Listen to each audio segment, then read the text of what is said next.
En Brabant wallon, la ville d'Ottigny-Louvain-la-Neuve balance entre tradition et modernité. Une même ville pour deux centres urbains.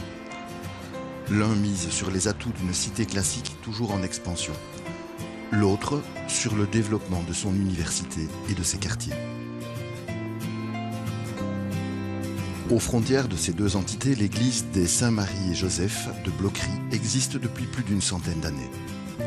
Mais c'est en 1995 que le bâtiment, tout à fait classique à l'époque, se transforme radicalement sous l'impulsion de Jean Cosse, un architecte belge qui marqua de son empreinte de nombreuses églises, abbayes et monastères du pays. L'hôtel se rapproche de la communauté, les anciens vitraux sont mis à l'honneur. Et un nouveau baptistère est installé tout en symbole. Il faut en effet traverser ce Jourdain pour entrer dans la terre promise du royaume que nous annonce Jésus. Le père Charles Delay est entouré par de nombreuses équipes qui s'investissent dans la vie dans la communauté de Blocquery. Une dynamique essentielle pour les paroisses d'aujourd'hui où les laïcs sont de plus en plus amenés à s'investir aux côtés des prêtres. Des équipes qui veulent rejoindre également la réalité des quartiers les plus pauvres avec le développement de projets toujours plus nombreux. Une communauté paroissiale qui invite chacun de nous à la retrouver au sein de l'église Saint-Marie et Joseph, pour partager l'Eucharistie de ce dimanche.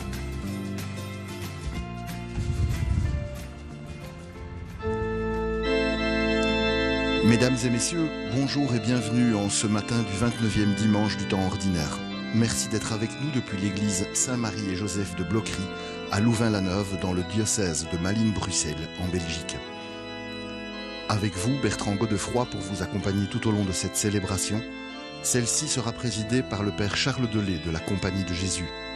Concélébreront le frère Didier Cronenbergs, dominicain à Liège, et le père Eric Nziamana.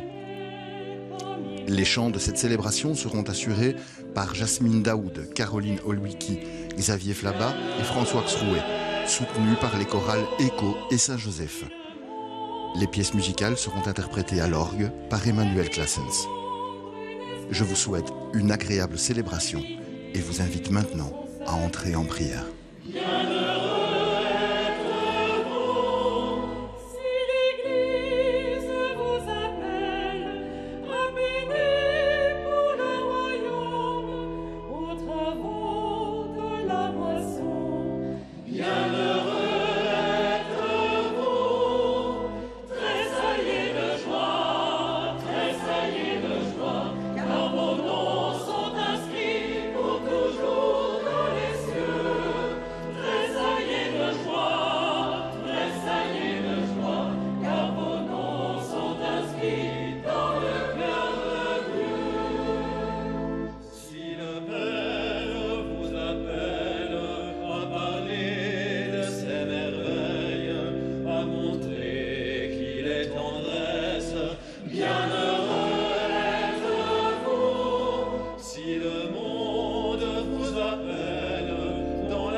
Au nom du Père, et du Fils, et du Saint-Esprit. Amen. Bienvenue. Bienvenue à chacun, chacune. J'avoue être un peu ému, être en communion avec la communauté de Bloquerie, en communion avec tous ceux et toutes celles qui sont devant leur télé, devant leur radio. Alors, bienvenue donc aux habitués de Bloquerie, bienvenue à notre frère dominicain, bienvenue aux Alouettes, la ronde des Alouettes, c'est comme ça, hein? La 13e unité de Saint-François d'Assise qui est en week-end à Louvain-la-Neuve et vous êtes venus ici à la messe pour ce dimanche. Bienvenue à vous tous. Notre communauté est dispersée, il y en a qui sont pour le moment à Nivelles, il y a un grand rassemblement à Nivelles, il y en a qui sont des couples qui sont en retraite à Hurtebise. C'est beau d'être en communion tous ensemble avec ceux qui sont loin, avec ceux qui sont sur les ondes, et je m'adresse particulièrement à eux. Où que chacun en soit sur son chemin, quelles que soient ses peines, ses joies, ses craintes, ses espoirs, bienvenue. Et particulièrement les personnes seules, les personnes isolées, les personnes malades. Sachez que pour notre communauté de ce matin, vous êtes vraiment très importants. Heureux sommes-nous donc d'être rassemblés. Et nous allons commencer cette Eucharistie à la manière de Bloquerie. On aime bien commencer par tout simplement se dire bonjour en veillant, vous vous rappelez, à toujours aller vers quelqu'un qu'on ne connaît pas bien et prendre un petit temps de parole car nous sommes communauté et nous ne sommes pas à côté les uns des autres en train de remplir je ne sais quel devoir. Nous sommes heureux d'être ensemble. Saluons-nous les uns les autres. Je te connais. Oui.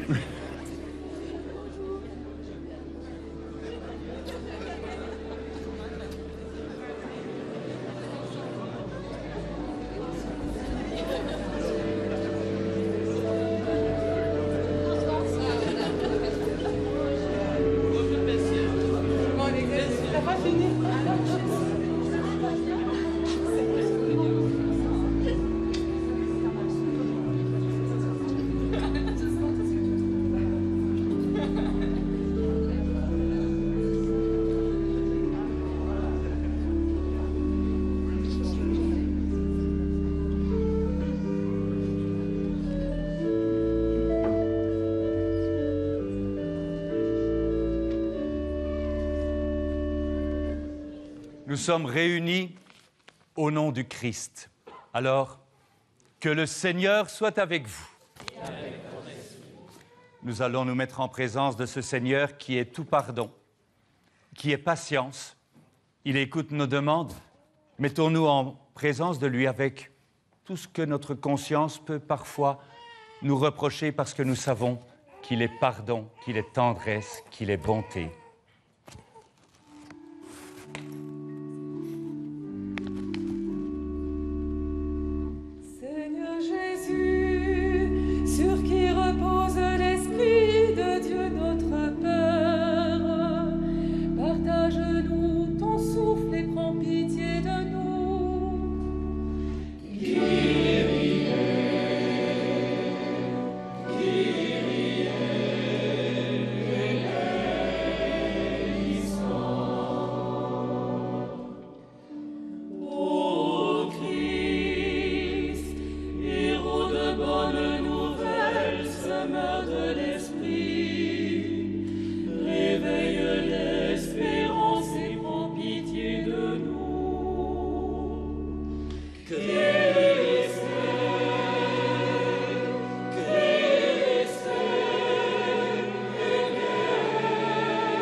Que le Seigneur nous pardonne nos manques de foi en son amour, qu'il nous pardonne nos pas de côté, nos refus, nos pas en arrière parfois, qu'il nous apporte paix et joie et qu'il nous conduise sur les chemins d'une vie pleine et heureuse.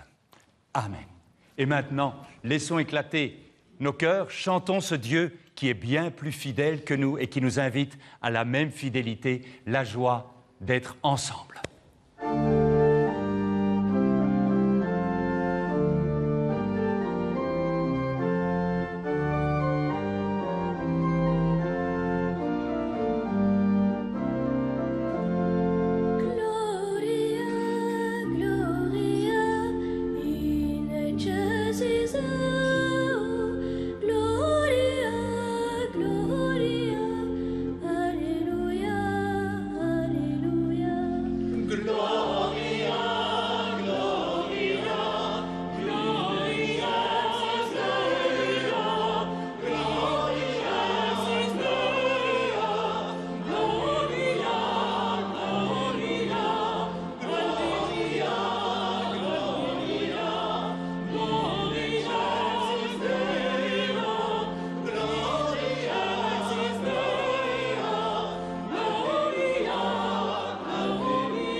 Ensemble, nous prions le Seigneur, mais recueillons-nous d'abord un instant.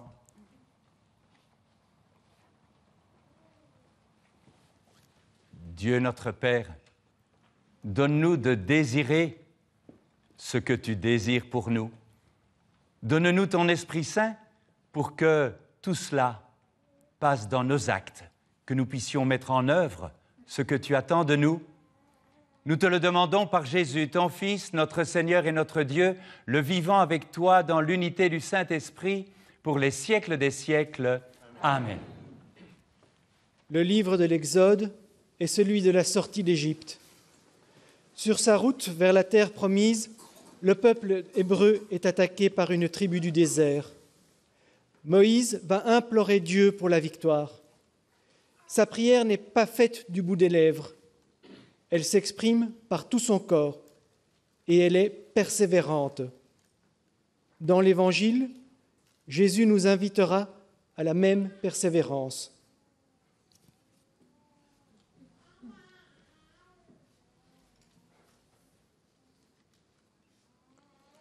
Lecture du livre de l'Exode. En ces jours-là, le peuple d'Israël marchait à travers le désert.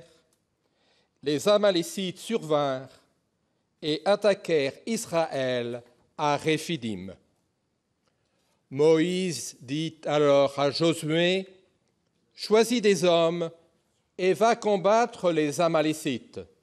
Moi, demain, je me tiendrai sur le sommet de la colline, le bâton de Dieu à la main. » Josué fit ce que Moïse avait dit. Il mena le combat contre les Amalécites. Moïse, Aaron et Our étaient montés au sommet de la colline. Quand Moïse tenait la main levée, Israël était le plus fort. Quand il la laissait retomber, Amalek était le plus fort. Mais les mains de Moïse s'alourdissaient. On prit une pierre, on la plaça derrière lui et il s'assit dessus. Aaron et Our lui soutenaient les mains, l'un d'un côté, l'autre de l'autre. Ainsi, les mains de Moïse restèrent fermes jusqu'au coucher du soleil, et Josué triompha des Amalécites au fil de l'épée. Parole du Seigneur.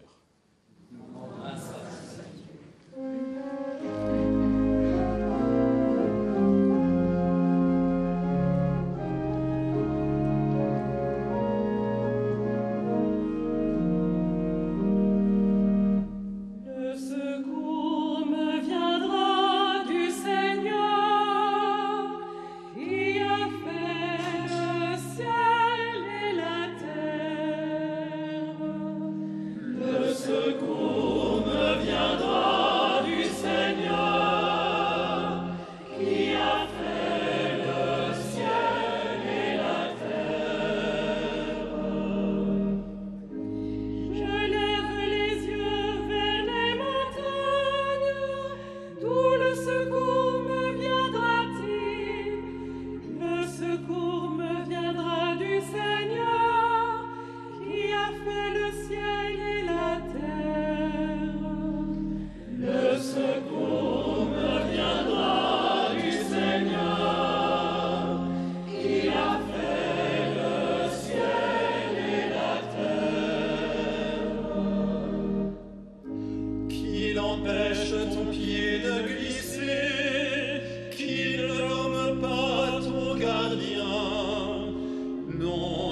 dort pas, ne sommeille pas, le gardien d'Israël.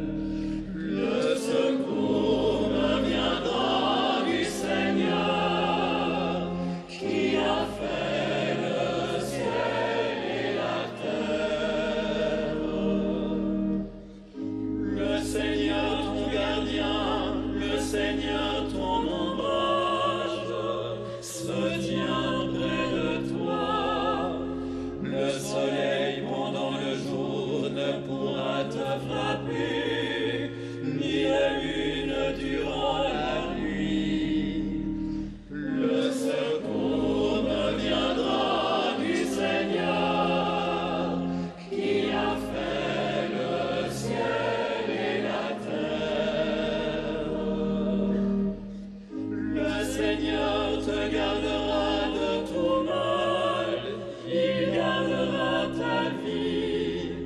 Le Seigneur te gardera au départ et au retour, maintenant à jamais. Le secours me viendra du Seigneur, qui a fait le ciel et la terre. La Bible, la parole de Dieu, est notre trésor. Saint Paul le rappelle à son disciple Timothée. Dans ce livre saint, inspiré par Dieu lui-même, nous pouvons trouver la sagesse et tout ce qu'il faut pour mener une vie pleine et heureuse. Laissons-nous enseigner par elle et proclamons-la chacun à notre façon.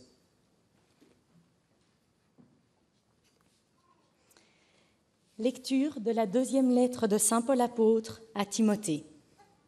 Bien-aimé, demeure ferme dans ce que tu as appris. De cela, tu as acquis la certitude, sachant bien de qui tu l'as appris. Depuis ton plus jeune âge, tu connais les saintes Écritures. Elles ont le pouvoir de te communiquer la sagesse en vue du salut par la foi que nous avons en Jésus-Christ. Toute l'Écriture est inspirée par Dieu. Elle est utile pour enseigner, pour dénoncer le mal, redresser, éduquer dans la justice. Grâce à elle, l'homme de Dieu sera accompli, équipé pour faire toutes sortes de biens. Devant Dieu et devant le Christ Jésus, qui va juger les vivants et les morts, je t'en conjure, au nom de sa manifestation et de son règne, proclame la parole, intervient à temps et à contre-temps, dénonce le mal, fait des reproches, encourage, toujours avec patience et souci d'instruire. Parole du Seigneur. Nous rendons grâce à Dieu.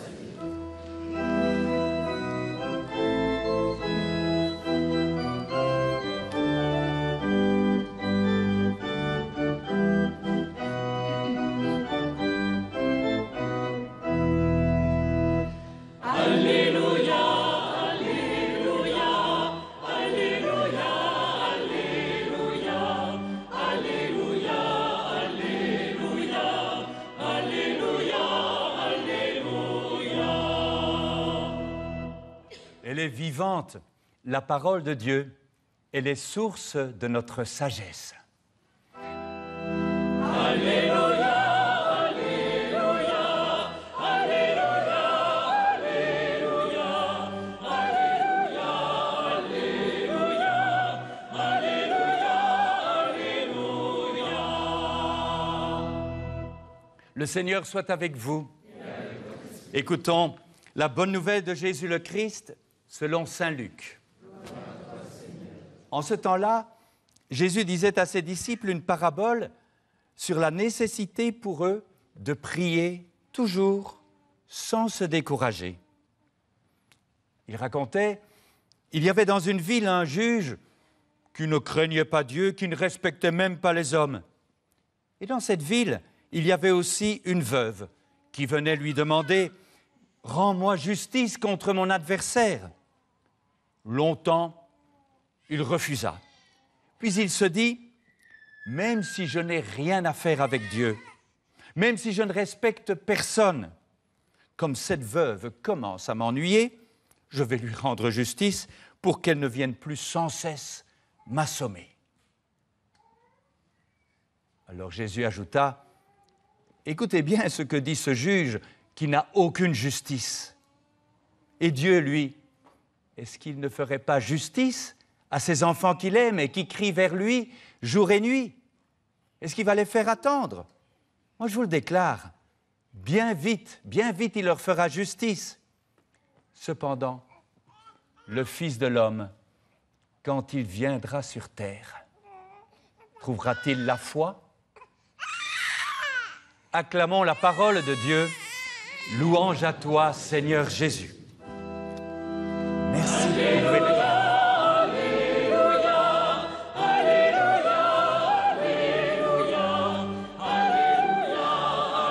C'est le Père Charles Delay de la Compagnie de Jésus qui va maintenant prononcer l'homélie. Asseyons-nous. Voilà, c'est le moment d'écouter. Vous avez entendu quelle question? À la fin de l'Évangile, le Fils de l'homme, quand il viendra, trouvera-t-il la foi sur terre? L'angoisse de Jésus. Et cette question est importante pour nous croyants. Est-ce que nous entretenons notre foi en Dieu? Notre foi qui est désir de Dieu, qui est espérance en Dieu et qui s'exprime par une prière constante. Parce que nous attendons tout de Dieu, comme vous avez entendu cette veuve qui attendait tout de son juge. C'est une parabole, c'est une histoire. Vous vous rappelez, le juge, il n'en avait rien à faire de Dieu et des autres, mais il commençait à être fatigué et il a fait ce que la veuve demandait. Alors vous ne croyez pas que Dieu, lui, qui nous aime, il fera beaucoup plus vite ce que nous lui demandons. Alors, cette veuve, elle est donc habitée par un désir fou, que justice lui soit faite, qu'elle soit rétablie dans son intégrité. C'est son désir. Eh bien, dit Jésus, la prière, elle est de l'ordre du désir. Écoutez ce que dit saint Augustin. Où est-ce qu'il est, Augustin? Il est là, justement. Il se promène. Eh bien, saint Augustin, plusieurs siècles plus tôt, disait « Ton désir, voilà ta prière. Si ton désir est continuel, continuelle est ta prière. » Est-ce que nous sommes sans cesse à fléchir le genou, à prosterner notre corps, à lever les mains, parce que saint Paul nous a dit « Priez sans cesse » ? Si nous croyons que c'est ça, prier, je vous garantis qu'on ne pourra pas le faire tout le temps. Mais il y a une autre prière. Celle-là, elle est ininterrompue. C'est ton désir. Si tu ne veux pas cesser de prier, eh bien, ne cesse pas de désirer. Ton désir continuel, c'est en toi comme une voix continuelle. La prière, l'expression de notre désir fou que nous adressons à Dieu, comme cette veuve. Notre désir fou. Mais est-ce que nos désirs fous méritent tous d'être adressés à Dieu? Est-ce qu'il ne vous arrive pas parfois, les enfants, de scier les parents et que finalement, ils font ce que vous demandez pour avoir la paix? Ça arrive, hein? Il y a des désirs qui ne méritent pas d'être adressés à Dieu. Alors il est important, question essentielle, que nous nous posions la question, quel est le désir qui m'habite? Au fond, est-ce que je veux le mal ou le bien? Quelle est l'orientation de ma vie? Nous le savons, sur cette terre, il y a un combat permanent entre le mal et le bien. Quel est le camp que nous avons choisi? Et j'ai envie de reprendre la première lecture. Il est peut-être urgent que nous prenions l'épée et que nous pourfendions les mauvais démons qui sont en nous, les mauvais côtés, les méchancetés, nos connivences avec le mal. La prière, adresser notre désir, pas à n'importe qui, mais à Dieu. À Dieu qui nous a créés pour notre bonheur, à ce Dieu qui a mis en nous ces désirs. Alors est-ce qu'il peut être sourd à ce qu'il a mis lui-même en nous? Posons-nous la question aujourd'hui de notre foi. Est-ce que nous croyons en un Dieu qui est passionné de l'homme, qui peut nous permettre bien mieux que nos titres et fonctions, que nos diplômes, que nos richesses, qui peut nous permettre d'advenir dans toutes les dimensions de notre être? Croyons-nous en ce Dieu-là qui nous aime, frères et sœurs, qui vous aime, chacune et chacun? Entendons la question. Le Fils de l'homme, quand il viendra sur terre, trouvera-t-il la foi, cette foi en un Dieu qui nous aime? Alors, autre question, et il répond toujours à nos demandes, Dieu. Ça n'arrive pas parfois qu'on a l'impression qu'il n'y a pas de réponse? Eh bien, la prière, c'est un petit peu comme la pluie. La pluie, elle tombe sur la terre, elle pénètre le sol, on ne sait pas très bien où elle chemine, mais ce que l'on sait, c'est que quelque part, un jour, une source va jaillir. Eh bien, notre prière, elle pénètre le cœur de Dieu goutte à goutte, et il répondra. Il répondra, mais toujours à sa façon. Un petit peu déconcertant pour nous. Vous connaissez peut-être cette phrase qui dit « Quand Dieu ferme une porte, il ouvre une fenêtre ». Hein? Pas mal, hein? Toujours être prêt à la réponse de Dieu. Elle n'est jamais là où on l'attend, comme la source. Elle n'est pas toujours là, à mes pieds, là où la pluie est tombée, mais elle est peut-être très loin. Mais est-ce que la prière, c'est rien que demander à Dieu? Louer, regardez les fleurs comme elles louent Dieu, elles chantent Dieu par leur beauté. Louer Dieu, rendre grâce, faire le point sur notre vie et surtout, la prière, elle est écoute. Rappelez-vous la deuxième lecture, Saint Paul qui dit à son disciple Timothée « Mets-toi à l'école de l'Écriture sainte parce qu'elle est bonne pour nous enseigner. » Et en effet, dans la Bible, qu'est-ce qu'on trouve? Le désir de Dieu. Et au début de la Bible, il s'exclame « Que cela est bon !» Eh bien, cette phrase-là, ce n'est pas pour le début, c'est pour la fin, quand tout sera achevé. Et il attend pour qu'il puisse dire un jour « Merveilleux, ça valait la peine que je crée le monde ». Il attend que nous collaborions, que nous donnions un petit coup de main. Dieu a besoin de nous. Il y a des années, je donnais une retraite à des jeunes filles de 15-16 ans, et en voilà une qui s'approche de moi et qui me dit « Père, moi j'ai arrêté de croire en Dieu parce que je n'ai pas envie de passer ma vie à être la mendiante de Dieu. » Et alors je lui ai raconté cette histoire. Cette histoire qui raconte celle précisément d'un mendiant. Un mendiant qui avait passé toute la journée à tendre la main. Il est là sur le chemin du retour et un chariot en or. Peut-être celui du roi. Plus besoin de mendier, il suffit d'une pièce en or. Et en effet, c'était le chariot du roi. Il s'arrête, le mendiant, il tend la main. Le roi descend de son chariot, sourit au mendiant. Et le roi tend sa main à lui et il dit « Qu'as-tu à me donner ?» Et il insiste. Il a pris un petit grain de blé qu'il avait récolté ce jour-là dans sa besace. Il l'a mis dans la main royale et puis le roi est parti. Et le soir, il est rentré chez lui. Il a étalé tous ses grains et ils étaient en or.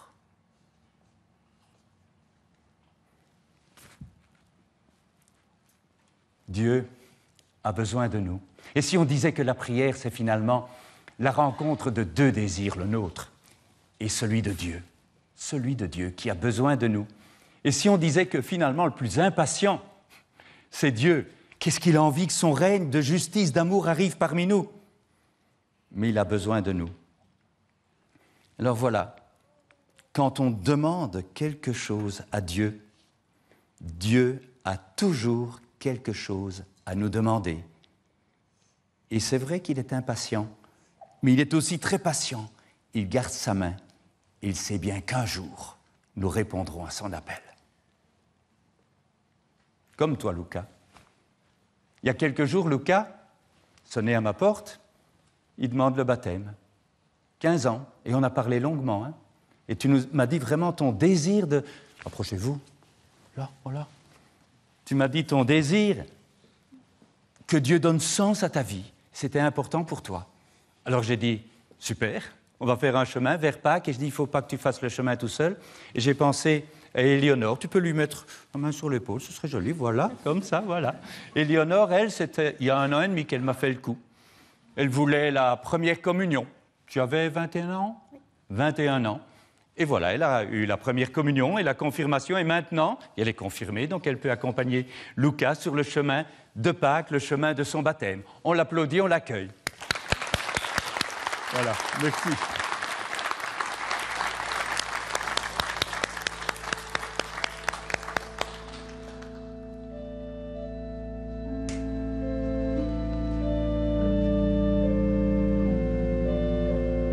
Pour celles et ceux qui souhaiteraient obtenir le texte de l'homélie du Père Charles Delay, elle est d'ores et déjà disponible sur le site catobel.be.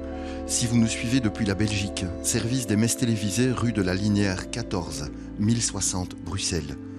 Par courrier électronique homélie@catobel.be. Si vous nous suivez depuis la France, Jour du Seigneur, 45 bis, rue de la Glacière, 75 013, Paris. Par courrier électronique à homélie@lejourduseigneur.com.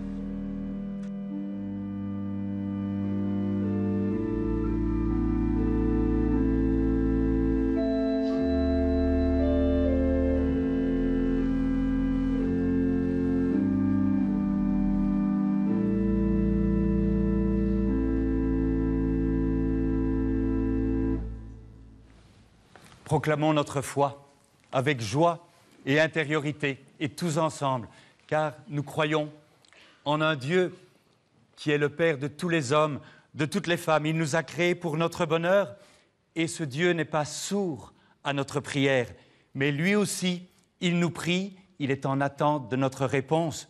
Nous croyons en un Dieu fidèle et patient. Il est notre Père.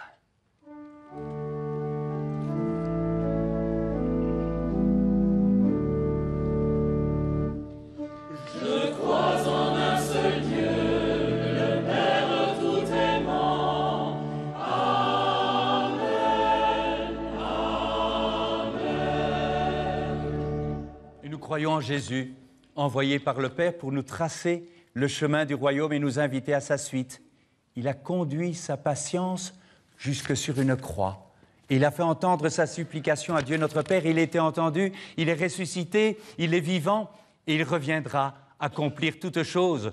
Ce jour où Dieu pourra s'exclamer que cela est bon. Mais le Fils de l'homme, quand il viendra, trouvera-t-il la foi sur terre ?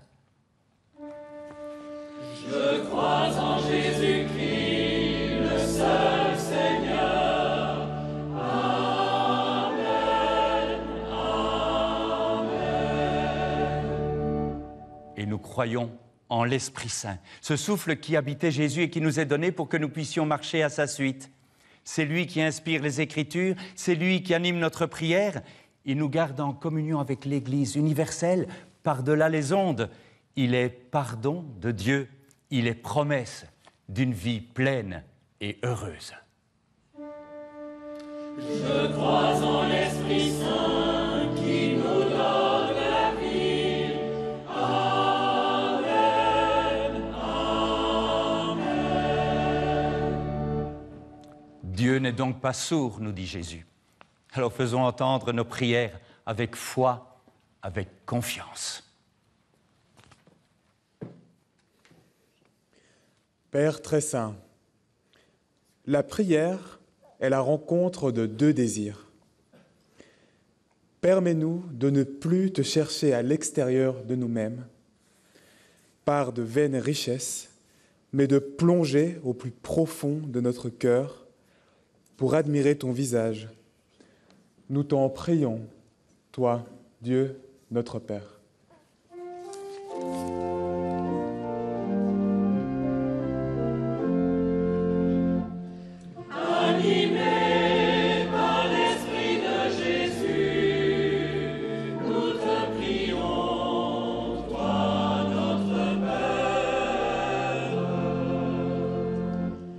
Dieu notre Père, en ce mois missionnaire, permets-nous de porter ta parole dans nos foyers, dans notre travail et dans notre entourage, pour que d'un seul chant, nous proclamons ta louange. Nous te prions, toi, notre Père. Animés par l'Esprit de Jésus, nous te prions, toi, notre Père. Père de tous les hommes, alors que notre terre est en souffrance, puisses-tu faire descendre l'Esprit Saint sur ton peuple et raviver la flamme de sa foi, afin que nos cœurs soient nourris par ce feu intense qui disperse les ténèbres. Nous te prions, toi, notre Père.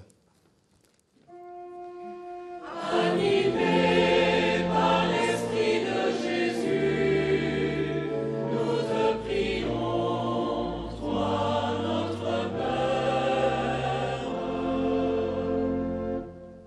Père tout aimant, puisses-tu nous permettre d'avoir la prière comme seul désir, afin qu'en invoquant ton nom, à toute heure de la journée, nous soyons perpétuellement en ta présence. Nous te prions, toi, notre Père. Animés par l'Esprit de Jésus, nous te prions, toi, notre Père. Oui, Dieu notre Père entend notre prière insistante et confiante et donne-nous ton Esprit Saint pour que nous puissions nous-mêmes aussi contribuer à leur exaucement. Par Jésus, ton Fils, notre Seigneur. Amen.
Et prions ensemble au moment où nous présentons l'offrande de toute l'Église pour la gloire de Dieu et le salut du monde.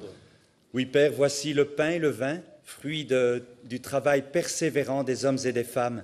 Nous te les présentons pour qu'ils nous permettent d'accueillir le don de Jésus lui-même, sa vie, lui, le vivant pour les siècles des siècles. Amen.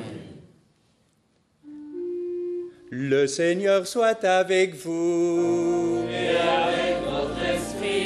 Élevons notre cœur. Nous le tournons vers le Seigneur. Rendons grâce au Seigneur notre Dieu. Cela est juste et bon. Oui, Dieu notre Père, il est juste et bon de te louer toujours et partout, car tu es fidèle à cette humanité que tu as créée avec amour. Tu nous as envoyé Jésus ton Fils. Il a fait entendre notre supplication jusque sur la croix, et tu l'as exaucé. Il est ressuscité. C'est en lui que tu nous donnes la vie en plénitude. Voilà pourquoi, en communion avec tous ceux et toutes celles qui sont avec nous de par les ondes, avec le peuple des croyants, nous voulons te chanter et te louer, car vraiment, tu es source de vie, tu es saint.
Oui, tu es vraiment saint Dieu de l'univers et nous sommes en ce premier jour de la semaine rassemblés en ta présence, ce premier jour de la semaine où tu as relevé Jésus d'entre les morts. Par lui qui partage la plénitude de ta vie, nous t'en prions, Dieu notre Père, sanctifie ces offrandes, qu'elles deviennent pour nous le corps et le sang de Jésus ton Fils par la force de l'Esprit Saint. La veille de mourir et d'entrer en toute liberté dans sa passion d'amour, Jésus ton Fils prit dans ses mains le pain. Il le bénit, il le rompit comme on partage sa vie, et il le donna à ses amis en leur disant « Prenez et mangez-en tous, ceci est mon corps livré pour vous. »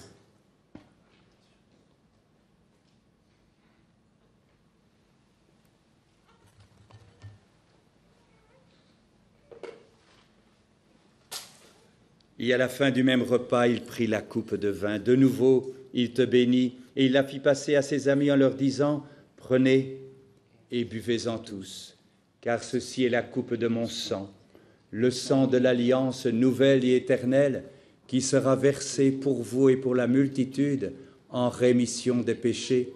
Vous ferez cela en mémoire de moi. »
Faisant ici mémoire de la mort et de la résurrection de ton Fils, nous t'offrons, Seigneur, le pain de la vie et la coupe du salut, et nous te rendons grâce, car tu nous as choisis pour servir en ta présence.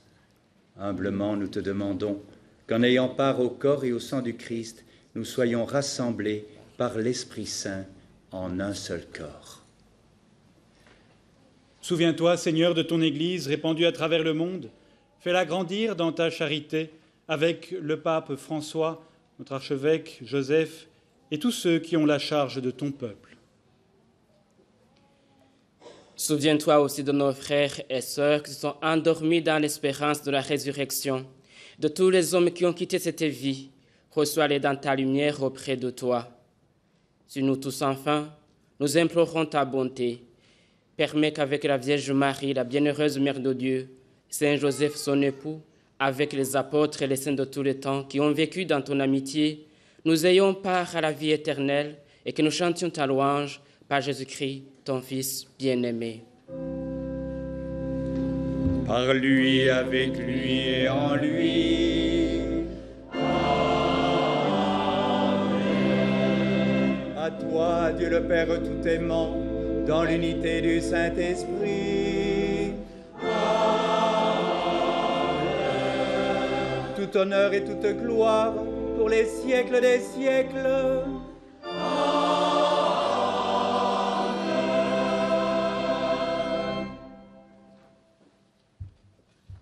Une prière insistante comme celle de la veuve, c'est vraiment pas la première fois que nous disons le Notre Père.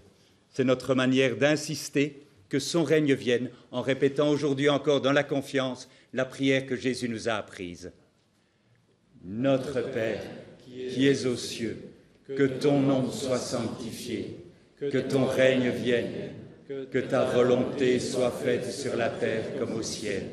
Donne-nous aujourd'hui notre pain de ce jour. Pardonne-nous nos offenses, comme nous pardonnons aussi à ceux qui nous ont offensés, et ne nous laisse pas entrer en tentation, mais délivre-nous du mal. Amen. Seigneur Jésus, à ce monde en guerre, tu veux apporter la paix. À notre terre divisée, notre humanité divisée, tu veux apporter l'unité. Écoute notre prière insistante. Donne-nous cette paix que nous cherchons partout et que nous n'arrivons pas à trouver. Et regarde la foi qui est là au plus profond de nous-mêmes. Oui, donne-nous cette paix et garde-nous dans l'unité, toi le vivant pour les siècles des siècles. Amen. Et que la paix du Seigneur soit toujours avec vous. Et avec votre esprit. Soyons les uns pour les autres un signe de la paix de Dieu.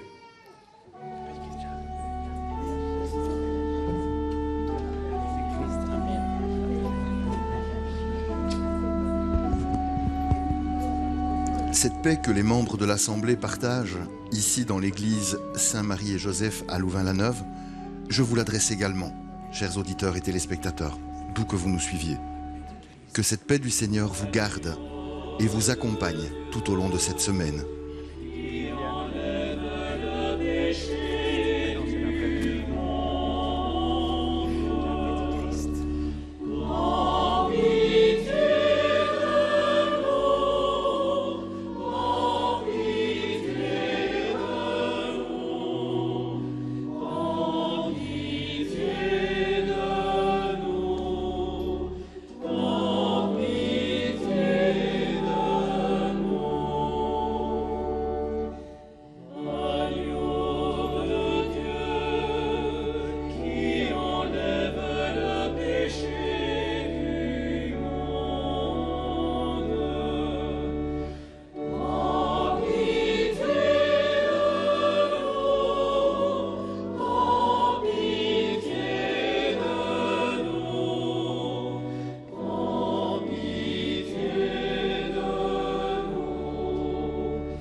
Un pain venu du ciel en réponse à notre prière insistante. Voici l'agneau de Dieu qui enlève le péché du monde. Heureux sommes-nous d'être invités à ce repas. Seigneur, je ne suis pas digne de te recevoir, mais dis seulement une parole et je serai guéri.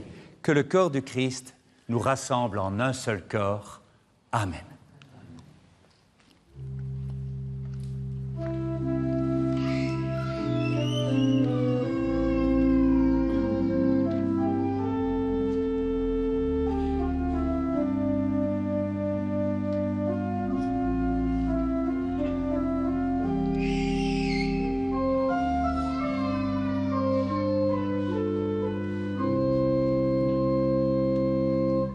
Venez,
Concluons notre prière. Dieu notre Père, sois remercié pour le cadeau de ta parole, le cadeau de ce pain et de ce vin, la vie de Jésus. Nous t'en prions, garde-nous dans la foi, une foi confiante. Nous te le demandons par Jésus, ton Fils, notre Seigneur. Amen. Le Seigneur soit avec vous et que le Dieu tout amour vous bénisse et vous garde, le Père, le Fils et le Saint-Esprit. Amen. Frères et sœurs, notre tâche est immense, mais notre espérance est aussi immense. Allez dans la paix du Christ. Nous rendons grâce à Dieu.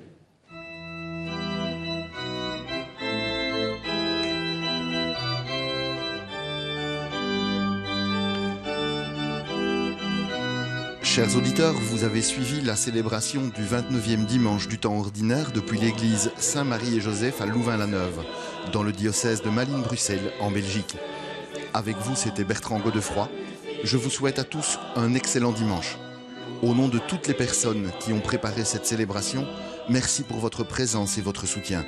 Prenez bien soin de vous et de ceux qui tendent à être proches de vous. À très bientôt.